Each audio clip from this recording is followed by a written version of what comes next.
You could pause the video and read through the problem over here, but let me just explain this in my own words and get started with the solution right away. You have this arrow on this disc, and the player actually spins the arrow 2 times. The number the arrow lands on in the first spin is called A. So A could be any of the numbers from 1 through 6.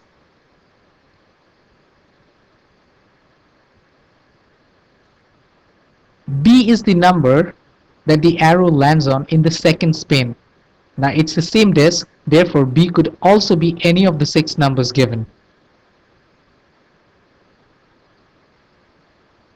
You create the fraction out of A and B as A over B. Now what is the probability that the fraction is greater than 1, given the fact that the arrow has got equal chance of landing on each of the 6 numbers in each of the 2 spins?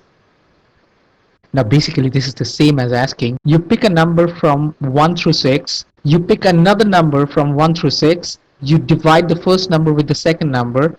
Now what is the probability that the fraction is greater than 1? You need to understand that for the fraction to be greater than 1, A has to be larger than B. So the question is just the same as asking, what is the probability that A is larger than B? Now when you spin the arrow the first time, it could land on any of the 6 numbers, 1, 2, 3, 4, 5 or 6.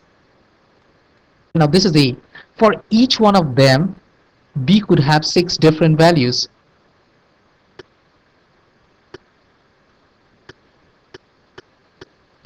So B could be 1, B could be 2, 3, 4, 5 or 6. If A is 1, B could be 1, 2, 3, 4, 5, 6.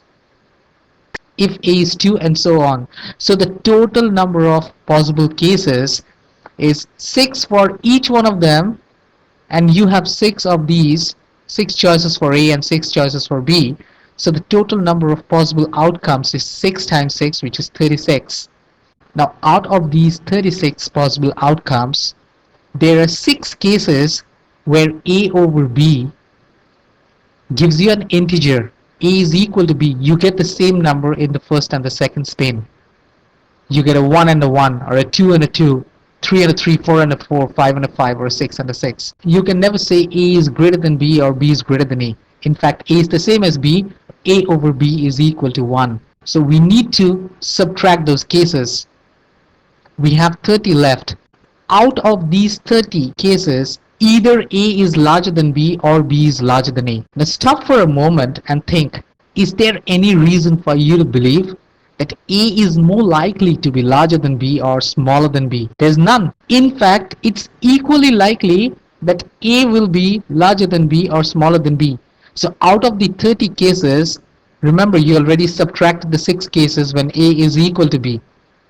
These are the 6 cases when A is equal to B. Now out of the 30 cases, it must be that 15 are such that A is larger than B and the other 15 is A is smaller than B. Therefore, if you need the fraction to be greater than 1 or A to be larger than B, there are 15 possible cases out of a total of 36. 36 is the total number of cases. Therefore, the required probability is 15 over 36, option A.